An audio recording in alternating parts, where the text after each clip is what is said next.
Bench of justices Arvind Kumar और PV वार्ले के सामने जब सीनियर एडवोकेट कपिल सिब्बल खड़े हुए तो ये क्लियर था कि कोई रूटीन हियरिंग नहीं होने वाली है। ये एक ऐसा केस था जो सिर्फ कानून नहीं डेमोक्रेसी की लिमिट्स को टेस्ट कर रहा था। और फिर सीनियर एडवोकेट कपिल सिब्बल ने वो सवाल उठा दिया, सिंपल, डायरेक्ट, पर सिस्टम के लिए deeply uncomfortable. Does criticizing the government make someone anti-national? इसे एक सवाल ने सुप्रीम कोर्ट का माहौल गर्म कर दिया। ये सिर्फ सोनम वांगचुक का केस नहीं रहा, ये हर उस सिटीजन का केस बन गया जो कभी ना कभी पावर से सवाल पूछता है। अब व्यूअर्स, आपको बता दें कि सीनियर एडवोकेट कपिल सिब्बल सोनम वांगचुक की वाइफ गीतांजलि जे आंगमो की तरफ से अपीयर कर रहे थे। उन्होंने सुप्रीम कोर्ट को बताया कि सोनम वांगचुक कोई वायलेंट एजिटेटर नहीं, कोई सेपरेटिस्ट नहीं, कोई अंडरग्राउंड एक्सट्रीमिस्ट नहीं, बल्कि एक क्लाइमेट एक्टिविस्ट, एक एजुकेशनिस्ट और एक पीसफुल प्रोटेस्टर है जो अपने रीजन और एनवायरनमेंट के लिए आवाज उठा रहे हैं। सीनियर एडवोकेट कपिल सिब्बल का पहला सबमिशन क्रिस्टल क्लियर था।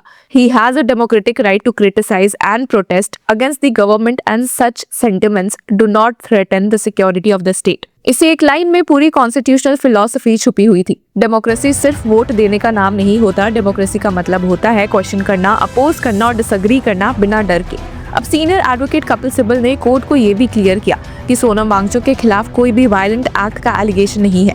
All the statements relied upon are verbal statements. Other than that, there's the padyatra and अनशन. These are not violent acts. और फिर उन्होंने प्रिवेंटिव डिटेंशन के कोर प्रिंसिपल्स पर स्ट्राइक किया। The ground of detention has to be on proactive acts of violence attributed to me. यानी अगर national security act लगाना है तो सिर्फ स्पीच, मार्च या हंगर स्ट्राइक काफी नहीं है। प्रिवेंटिव डिटेंशन का मतलब होता है फ्यूचर डेंजर, पर यहाँ डेंजर किस चीज से है? वर्ड से। सीनियर एडवोकेट सिब्बल ने डिटेंशन ऑर्डर को चैलेंज करते हुए एक और सीरियस एलिगेशन लगाया, सिलेक्टिव कोटिंग और कंटेक्स्ट मैनिपुलेशन का।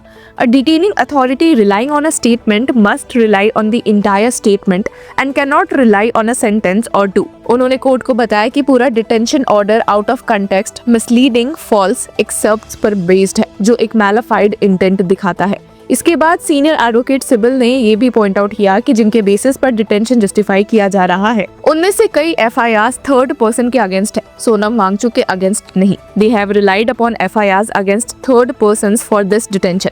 अब कोर्ट रूम में ये मोमेंट काफी क्रिटिकल था क्योंकि ये डायरेक्टली ड्यू प्रोसेस और इंडिविजुअल लाइबिलिटी के कंसेप्ट को हिट करता है। एक स्पेसिफिक वीडियो का रेफरेंस आया जिसमें अलिजिडली कहा गया था कि अगर लद्दाख को स्टेटहुड नहीं मिला तो गवर्नमेंट ओवरथ्रो कर दी जाएगी। सीनियर एडवोकेट सिब्बल ने इसे स्ट्रांगली रिफ्यूट किया, कहा कि that's not true, he does not see that, please see the transcription, the correct translation.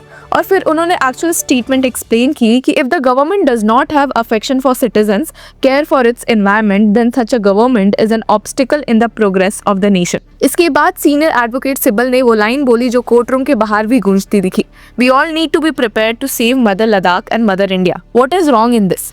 Court को याद दिलाया गया कि लद्दाख कोई ऑर्डिनरी जगह नहीं है, ये सिर्फ एक टेरिटरी नहीं बल्कि इकोलॉजिकली फ्रेजाइल रीजन है जहां डेवलपमेंट के नाम पर इरिवर्सिबल डैमेज का रिस्क हमेशा रहता है। इसी कंटेक्स्ट में सीनियर एडवोकेट कपिल सिब्बल ने कहा कि Ladakh is a pristine place where nature has to be preserved. A lot of investments of different kinds are coming in now. The same thing happened in Uttarakhand. We also have an Aravali matter now. अभी सिर्फ comparison नहीं था, ये एक warning थी। उत्तराखंड के disasters और अरावली की माइनिंग कंट्रोवर्सीज का एग्जाम्पल देकर सीनियर एडवोकेट सिब्बल कहना चाह रहे थे कि जब एनवायरनमेंट को इग्नोर किया जाता है तो उसकी कीमत पूरी नेशन को चुकानी पड़ती है। उन्होंने आगे कहा कि we must protest, there is nothing wrong with that. If Ladakh is to remain pristine, we don't want any kind of activity that destroys the environment. यहाँ से एक important point emerge होता है। प्रोटेस्ट का मतलब वायलेंस नहीं होता। Protest एक कॉन्स्टिट्यूशनल टूल है, एक डेमोक्रेटिक लैंग्वेज है जिसमें सिटीजन स्टेट से बात करते हैं। अब कोर्ट ने जब आर्मी वाले एलिगेशन पर क्लैरिफिकेशन मांगा तो सीनियर एडवोकेट सिब्बल का जवाब इक्वली शार्प था। They have misled the detaining authority. This has not been said by me. और टाइमिंग का कॉन्ट्रडिक्शन दिखाते हुए कहा कि this is of 8 June 2025. The detention order is passed on September 26. If this was the worry, he should have been detained in June itself. ये preventive detention के logic पर direct attack था। Language gap और intentional distortion का point भी उठाया गया कि if the facts are not clear before the detaining authority, what will they do? Copy paste and just sign the order.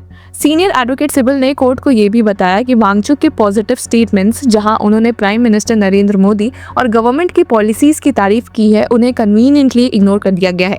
They don't show all this and put selective things in the grounds of detention. अब कारगिल और Kashmir merger वाली बात पर भी clarity दी गई कि there is nothing relating to plebiscite. It. एक शॉकिंग रेवलेशन ये था कि कुछ स्टेटमेंट्स जो डिटेंशन ऑर्डर में साइट किए गए वो एक्चुअली सोनम वांगचुक के थे ही नहीं। A comedian statement has been attributed to me. Hindu goddess वाले एलिगेशन पर भी सीनियर एडवोकेट कपिल सिब्बल ने पूरा कंटेक्स्ट रखा कि he just made this allegorical statement on Ram, और फिर वो लाइन जो फ्री स्पीच के फ्यूचर पर सवाल उठाती है, if these are statements on the basis of which one is detained then we might as well stop speaking. अब कोर्ट को याद दिलाया गया कि सोनम वांगचुक का मार्च गांधीयन तरीके से पीसफुल था। There was a walk from Ladakh to Delhi like the Punjab किसान्स डिड, और डेमोक्रेसी का सबसे पावरफुल आर्टिकुलेशन यही आया, anti government sentiments is not affecting the security of state. I can criticise the government, we do it all the time, that's what democracy is about. अब section 8A NSA पर argument देते हुए senior advocate Kapil Sibal ने कहा कि यहाँ separate grounds ही नहीं है, सिर्फ एक consistent pattern of peaceful dissent है। आंगो की पिटिशन ने भी ये हाईलाइट किया कि डिटेंशन से पहले एक सिस्टमैटिक प्रेशर कैंपेन चला, FCRA cancellation, land lease cancellation, CBI investigation, income tax summits, और ये सब इलेक्शन से सिर्फ कुछ महीने पहले। मेडिकल कंडीशन पर कोर्ट का कंसर्न भी सिग्निफिकेंट था, जब सीनियर एडवोकेट कपिल सिब्बल ने कहा कि he has problems in his stomach because of the water, और कोर्ट ने स्टेट से सीधा पूछा why don't you get a gastroenterologist. Finally supreme court ने ऑर्डर दिया कि स्पेशलिस्ट एग्जामिनेशन होगा और वीकली रिपोर्ट फाइल होगी। ये केस अब सिर्फ सोनम वांगचुक का नहीं रहा, ये एक टेस्ट केस बन चुका है। इंडिया में डिसेंट का फ्यूचर क्या होगा? क्या पीसफुल प्रोटेस्ट को नेशनल सिक्योरिटी के लेंस से देखा जाएगा या फिर कॉन्स्टिट्यूशन के लेंस से? सुप्रीम कोर्ट ने अभी फाइनल वर्डिक्ट नहीं दिया है, लेकिन एक बात क्लियर है कि इस हियरिंग में सिर्फ आर्ग्यूमेंट्स नहीं गए, डेमोक्रेसी का कॉन्शियंस भी कोर्ट रूम में मौजूद था। अब सोनम वांगचुक और उनकी नेशनल सिक्योरिटी एक्ट के अंदर डिटेंशन की कहानी सिर्फ सुप्रीम कोर्ट के कॉरिडोर्स में एक और लीगल बैटल नहीं है, ये एक सिंबल भी बन गया है उन डीप कॉन्स्टिट्यूशनल सवालों का जो प्रिवेंटिव डिटेंशन के लिमिट्स, राइट टू डिसेंट और फंडामेंटल लिबर्टीज के मीनिंग को लेकर उठते हैं। इंटरेस्टिंगली आपको बता दें कि वांगचुक की वाइफ गीतांजलि ने प्रेसिडेंट ऑफ इंडिया से भी अपील की थी to intervene and inject the voice of sanity in an otherwise chaotic state of affairs. हालांकि वहां से कोई रिलीफ नहीं मिलने की वजह से ही वो सुप्रीम कोर्ट आ पहुंची है। अब हियरिंग मंडे को वापस कंटिन्यू होगी, तो आगे क्या होगा देखने के लिए की फॉलोइंग लॉ चक्र।